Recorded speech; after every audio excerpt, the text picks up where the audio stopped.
everyone, this is Warhawk Beyond 2040 and welcome to a very special edition of the Q&A files.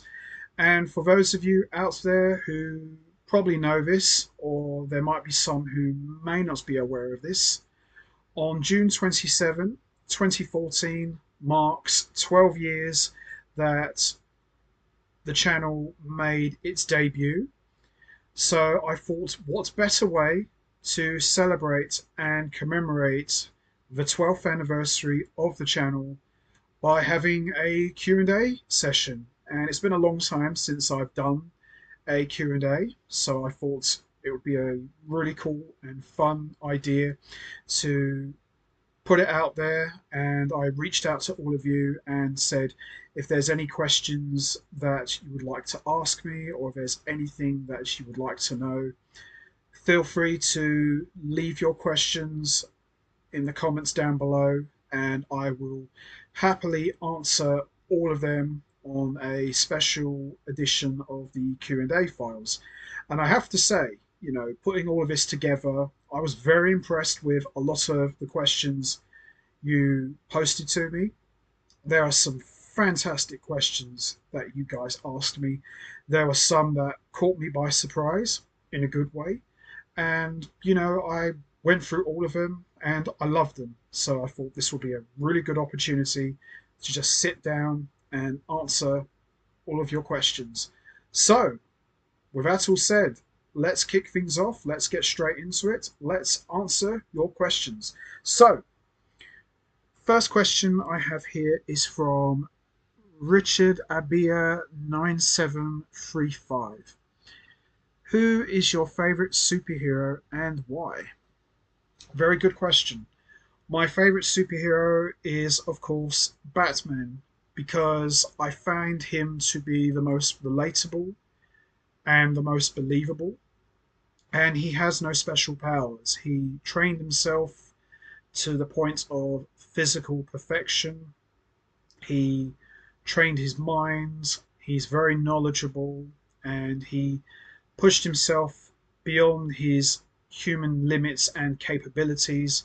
And, he fought crime till he reached old age. And I've always liked that because, that's what makes him so believable. The very fact that he carried on waging war against crime until his body eventually gave up on him is very believable, because Batman is the sort of guy he could probably exist in real life, and that's what makes him my favorite superhero. He's the most believable, he's the most relatable, and you've heard this lots of times. Batman could be anyone, and that's what makes him my favorite superhero, because he's the guy. He will constantly keep fighting, because even when his body says no, his heart and mind says no, yes, keep going. So I like that about Batman, and that's what makes him such a special hero, because he has no powers and he can do things that most superpowered heroes can't do, because he has to work with what he's got. And as I said, he has no powers. So that to me is what makes him my favorite superhero. Excellent question. Very good. I like that. Okay, next question. And this one comes from Wolfpack Plays. Top 10 favorite Batman movies. Yeah. Oh boy. That's a tough one. Very good, but a tough one. Good question. What are my top 10 favourite Batman movies? I mean, are we talking animated or live action or just overall? I'm guessing this is overall, so I will do the best I can. I will answer this one very gladly. Okay, coming in at number 10 is Batman the Movie, starring Adam West and Burt Ward. It's number 10 because it's the 60s. Still a fun movie, but I would put that at the bottom because it is what it is. It's off the time, but it's still decent. I quite enjoyed it for what it was. But yeah, it would have to be at number 10. That doesn't mean I don't like it. I do, but I feel that there are some other Batman movies that are a little bit better than others. But yeah, that would be my number 10 is Batman the movie. Number 9 would be probably Batman Gotham Knights. And Batman Gotham Knights is a decent movie. Visually, the animation is incredible, but I just found it to be a little bit strange. You know, I like the idea that it's set after Batman Begins and it's set before The Dark Knight. That's cool, but I just found the entire animated movie to be a little bit weird, if I'm truly honest. Visually, as I said, it's gorgeous. I love the manga anime designs for Batman, Killer Croc, Deadshot, and Scarecrow. They looked amazing, but just the whole plot was a little bit strange for me, if I'm truly honest. But it's still decent. I haven't watched it in quite a while.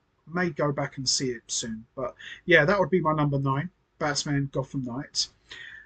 Coming in at number 8, that would be Batman Gotham by Gaslight.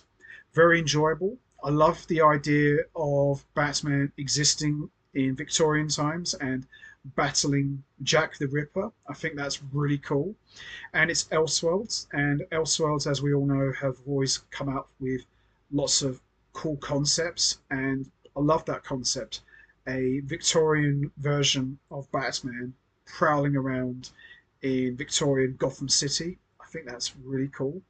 And it made for a decent animated movie, in my opinion. I just thought that was a really good one. So that would be my number 8, Batman Gotham by Gaslight. Coming in at number 7 would be Batman Mystery of the Batwoman. It's decent for what it was. Very cool twist. Not one Batwoman, but 3 different ladies as Batwoman. Very good twist. But I have said a little while ago that while it's a decent animated movie, it's one of those things I think would have worked better as a 3-part episode, maybe for the series finale of TNBA, because it definitely had more of a episode feel than a big epic animated movie. Still good. Animation is excellent. Story wise, pretty good, but I think it could have worked better as a 3-part episode. So that would be my number 7, Batman Mystery of the Batwoman. My number 6 would be Batman and Mr. Freeze Sub-Zero. Again, much like Batman Mystery of the Batwoman, a decent animated movie, very enjoyable, but it didn't really feel like an animated movie. I think maybe Sub-Zero could have worked better as a series finale for BTAS, if I'm truly honest. I think that, you know, the whole story's fine. Animation wise, it's incredible. Like the little bits of CGI that they included. But I just think that maybe that could have worked as a 2-part episode for BTAS as the series finale, because it definitely felt like the end, because, you know, Nora Freeze is restored.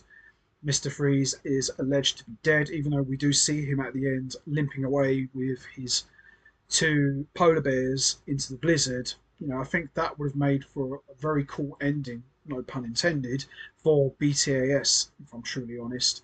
But yeah, that would probably be my number 6, if I'm truly honest. I love Batman and Mr. Freeze Sub-Zero. It's very good, but again, it didn't really feel like an animated movie in terms of the scale and the plot. I just think maybe that could have worked better as an episode or 2-part episode, if I'm truly honest. So yes, that would be my number 6, Batman and Mr. Freeze Sub-Zero. Doesn't mean I don't like it, but yeah, it's a little bit low for me, if I'm truly honest.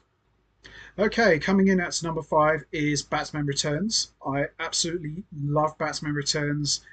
It's got a fantastic score. The story's quite good. The performances, everything about Batman Returns is excellent. And it's the best Christmas movie ever. which just happens to feature Batman. Michael Keaton was on top form as Batman, got to show a lot more personality that we didn't get to see in Batman 89. I just loved it. I just thought Batman Returns was amazing. I just thought it was really good and I loved it. I just absolutely loved it. I just thought it was fantastic. Coming in at number 4 is Batman 89. I love Batman 89. You know, Batman 89 had the best Joker origin story ever. You know, the performance of Jack Nicholson as the Joker was excellent. And I've always loved the idea that Jack Napier was evil before he fell into the vat of chemicals. I just thought it was tremendous. Michael Keaton was on top form as Batman. Just everything about it, the score, the performances, everyone really brought their A game. I just thought Batman 89 is a classic, in my opinion. Okay, we are coming into the top 3 now, and anybody who knows me very well, my top 3 has never ever changed, and it still remains the same to this day. So, coming in at number 3 is Batman Beyond Return of the Joker. Absolutely love this movie so much. The idea of the Joker coming back from the dead 50 years into the future is fascinating. The whole mystery about where the Joker has been, what's happened to him in the past. It's dark, it's violent, it's gritty. The flashback sequence explaining about what happened between the original Batman and the Joker's final battle. It's just fantastic. What happened to Tim Drake? It's just sad and heartbreaking and just messed up beyond words. And Terry McGinnis learning how to deal with such a big threat like the Joker was just unbelievable. Everything about Batman Beyond Return of the Joker is just classic stuff. And it was a huge deal for me back in secondary school. You know, I was just waiting and waiting, and just my curiosity was just spiraling all over the place. How's the Joker come back? Where's has he been? How's Terry going to handle him? How's Bruce going to react to this? Because we all know that the Joker never appeared in the show.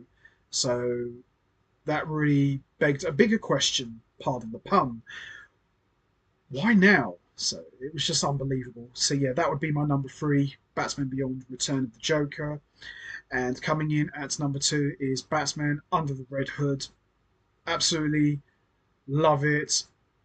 Death in the Family is one of my all-time favourite story arcs, as is Under the Red Hood. So putting the two together as an animated movie was just fantastic, and it marked the first and only time that Jason Todd had ever appeared in animation, because, as we all know, he never appeared in BTAS/TNBA. They just skipped Jason Todd and went straight to Tim Drake, even though they used parts of Jason Todd's origin story for Tim Drake.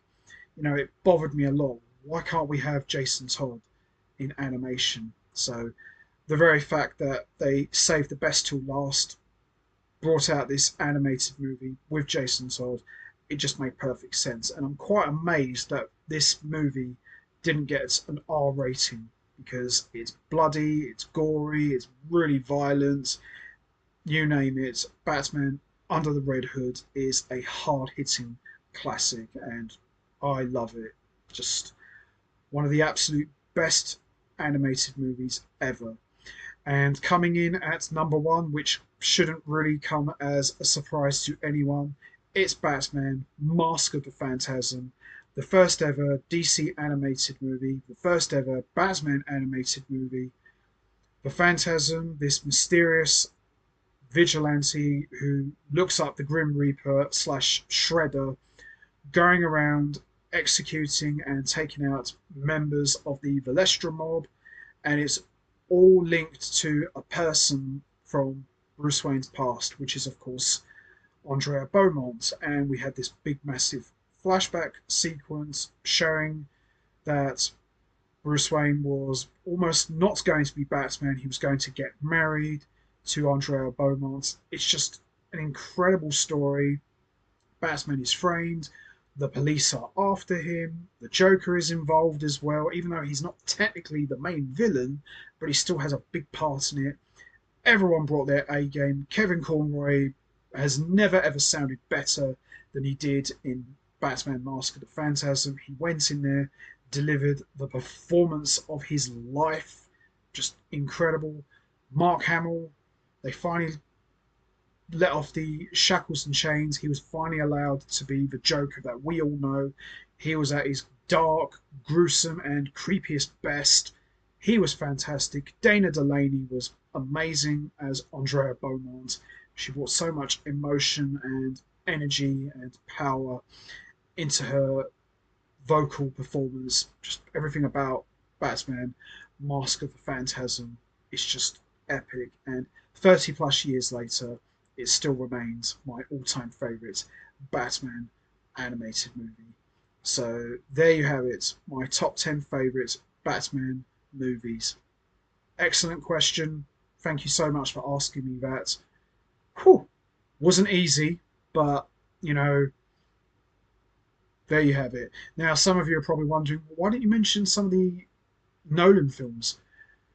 I do like them a lot, but the ones that I mentioned felt more Batman comic book driven. And I'm not saying that Nolan's Batman films aren't great, they're amazing, but they felt a bit too much reality based. Although Batman Begins is amazing, maybe I should have included it in there, but I just like the ones that I mentioned more because they feel more traditional Batman, in my opinion. So there you have it, my top 10 favourite Batman movies. Great question. Love it. Really enjoyed answering that, even though it was a challenge, but thanks for asking that. Really good question. Okay, we have another question here. This one is from one of my main guys, Blue Streak TF. I do like Blue Streak, by the way. He's one of my favourite Autobots. I do like him. Okay, what are the top best episodes of Batman Beyond and where can I find them? Hmm, top 10 Batman Beyond episodes. Right, okay. I'm going to give this one a shot. So here goes. Number 10 would be probably Sneak Peek from season 2. I thought that was a really good episode. Number 9 would be probably Earth Mover. I thought Earth Mover was fantastic. Number 8 would be Dead Man's Hand from season 1. That was a really good episode with the Royal Flush Gang. Number 7 would be The Call, which is a two-parter. I thought that was a really good episode, you know, with Superman trying to recruit Terry and bringing him into the Justice League and having him spy on the whole team because he thinks there is a traitor amongst them who turned out to be none other than, no surprise, Superman. I thought that was a really good episode. Number 6, I'm going to throw this one in there. I thought this was a really good episode, Eyewitness, where everyone believes that Terry has murdered Mad Stan. So Bruce is trying to help clear his name, and Barbara is basically out to arrest Batman for the murder, or apparent murder, shall I say, of Mad Stan. And it turned out to be all an illusion, courtesy of Spellbinder. I thought that was a really good episode. And top 5 episodes, number 5 would be Meltdown, which saw the return of Mr. Freeze, which would mark his final appearance in the DCAU. I thought that was a really good episode. Number 4 would be Disappearing Ink. I thought that was a fantastic episode. You know, Ink fighting both Bruce and Terry, and we got to see, you know, Bruce come out of retirement, putting on the Batsuit one more time. I thought that was a lot of fun. Having both Batmen working together was really good. Number 4 would be Blackouts, another great episode. You know, Ink breaking into the Batcave and battling both Terry and Bruce in this great big battle, and the whole Batcave gets destroyed. I loved it. That was a really good episode. Number 3 would be Lost Soul. I really liked that episode a lot. Terry putting on the Nightwing mask and fighting Robert Vance, who basically took over the computer systems of the Batsuits. So I thought that was very intriguing. I thought that was a really good episode. Number two would be Out of the Past. I absolutely love Out of the Past. Talia appears after many years, still looking youthful as ever, offering Bruce a special birthday gift, which is a dip in the Lazarus pit. So we got to see Bruce become young again, and that whole sequence where Bruce and Terry are beating up the bad guys, and you got the classic BTS theme all rocked up. It's just amazing. And then Talia was revealed to be none other than her father Raish, which was just absolutely messed up. Just a really good episode. Really loved that one a lot. And number one would definitely be Rebirth, which is also a two-part episode. We got to see Bruce on his final night as Batman, essentially breaking his moral code, using a gun to save himself after suffering a heart attack during a fight. Pretty horrific stuff. Terry McGinnis making his first appearance, taking over the mantle of Batman and becoming Bruce's protege, and Bruce in turn becomes Terry's mentor and is training him. And this all comes about after Warren McGinnis is murdered under the orders of Derek Powers. Just the whole thing was excellent and really helped set the tone for what Batman Beyond as a show was going to be all about. So those are the 10 episodes I would consider to be the best of Batman Beyond. Now, in terms of where you can find them, you can probably find them on Blu-ray as a complete box set, or if you want to not maybe buy a Blu-ray box set, maybe you can stream it on one of the streaming services. I believe there's a streaming service to watch Batman Beyond on Netflix, perhaps, or maybe HBO do it, or any of those streaming services, I believe, would have the whole series of Batman Beyond. But yeah, that's probably how I would do it. That's what I would recommend, is maybe buy the whole box set, perhaps, or maybe just like find a streaming service and just stream the whole series and just watch it in one big lump. But yeah, thanks for that. Great question. Love it. Some really good ones here. Okay, we have one question from Michael and Repalon 359. This is a really good, interesting question here. Would Tim Drake make an excellent Red Hood in an alternate universe where the events of the new Batman adventures Over the Edge are reality? Well, well, good question. Would Tim Drake make an excellent Red Hood? Okay, we're keeping it purely to DCAU, so that's fine. I don't know really, because, Jason Todd, Jason Todd in the comics, he was a pretty rude and brash Robin, disobeying orders and questioning Batman's methods, and he just never listened to Batman. But with Tim Drake in the new Batman Adventures, he was quite a polite young boy. He's very adventurous and very exuberant. He loved having fun. I don't see it being completely out of the realm for Tim Drake to become the Red Hood. It's an interesting concept. I think that could have worked as an Elseworlds. But yeah, why not? I mean, Tim Drake in Batman Beyond became the Joker. Obviously, that was done through experimentation at the hands of the Joker. But yeah, I don't see why not. I think that could be very interesting.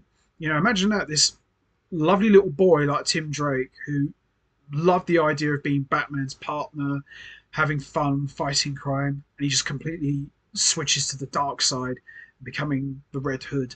That could have been TNBA's Darth Vader moments, where Anakin Skywalker, when we saw him as a little boy and he grows up to be, the biggest villain ever in Darth Vader. So yeah, I think Tim Drake could make an excellent Red Hood.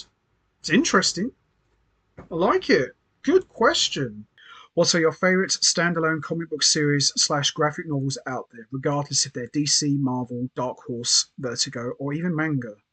As an inverse, what are your least favorites? Okay. Favorite standalone comic book series? I I'm going to go with a more recent one. I did love Batman The Adventures Continue. I thought that was a really good run. You know, we got to finally see the appearances of Azrael, Deathstroke, and the Red Hood in the DCAU. So I thought that was a really good comic book series. You know, canon wise, was a little bit conflicted and a little bit confusing, but overall, I thought it was a pretty good, decent comic book run. Graphic novels, I love Kingdom Come. I thought that's one of the best DC graphic novels out there. I love Batman the Killing Joke, very good. You know, Batman Nightfall is another one. The Death of Superman is excellent. Justice League, The New Frontier is great. Um, Marvel's Secret Wars is excellent. You know, I love all those graphic novels. They're amazing. My least favorite comic book runs. That's a good question, actually, because I've never really come across one and said that wasn't very good. But I would probably go with the more recent Batman Beyond run where Tim Drake became Batman. I thought that was a bit boring. I didn't think that was very good. I bought the first 8 issues of that run and I didn't like it. Just thought it was poor. Just thought it was really weak, and I was very disappointed because I was hoping for more of a continuation of the DCAU show, but it was nothing like that. So yeah, it wasn't very good, if I'm truly honest. But yeah, excellent question. I love it. Very, very good. Okay, we've got 2 questions here from my good buddy Geeker Beyond. So here is one here. If you could write a what if, what would it be? If I could write a what if, I would probably write a what if about what if Batman went the same way as the Justice Lord Superman did. You know, I've always liked the idea of Batman turning to the dark side and becoming pure evil. Maybe he finally pulls the trigger and kills the Joker and becomes like an evil overlord of Gotham City. I think that would be a very cool what if concept to explore. Batman going the same path as the Justice Lord Superman, but this time willingly instead of reluctantly. I think that would be a really good what if. I would probably love to write something like that because Batman being an evil rogue has never really been explored that much. We've seen Superman turn so many times, I've lost count, but a Batman, an evil Batman for that matter, could be a lot of fun. So that would be my what if. What if Batman turned to the dark side? That would be cool. I think that would be really cool in my opinion. Okay, we have another question, also from Geeker Beyond. What was your favourite episode of the original Cantu series of Pokemon? Um, my favourite episode was from the Sabrina arc, Abra and the Psychic Showdown. You know, I just found that episode really intriguing. You know, you've got 2 girls called Sabrina, and the little girl does all of the talking, even though the older sister was really the brains of it all. I just thought that was a really good episode. And whenever I think of Pokemon in terms of the villains, I think of Sabrina more than Team Rocket or even Giovanni because I just found Sabrina to be a really interesting character. And I love that she had really long green hair and she had that big brim hat as well. She just came across as really creepy. And, you know, I liked her a lot, you know, and I think that story arc lasted about 3 episodes. I mean, it's been a long time since I've watched the original Pokemon series, but I really enjoyed that one a lot. I thought that was a really good story arc, and I loved Sabrina. She's probably my favorite character of the gym leaders. Yeah, so that would be probably my favorite. Abra and the Psychic Showdown with Sabrina. It was a really good episode, in my opinion. You know, just thought she was a really interesting character. Thanks, dude. Great question. And that about does it, really. That's all of the questions. Thank you so much for all of the questions you have posted to me. Some really good ones, and I really enjoyed answering them. So that's going to be it from me. I'm going to wrap this up now. If you have any questions you would like to ask me, feel free to leave them in the comments down below, and I will happily answer them on the next edition of the Q&A files. So until next time, take care, everybody, and stay safe. And once again, as always, much appreciated. Thanks for listening, and thank you for all of your great questions. Much appreciated, and much love to all of you. Take care.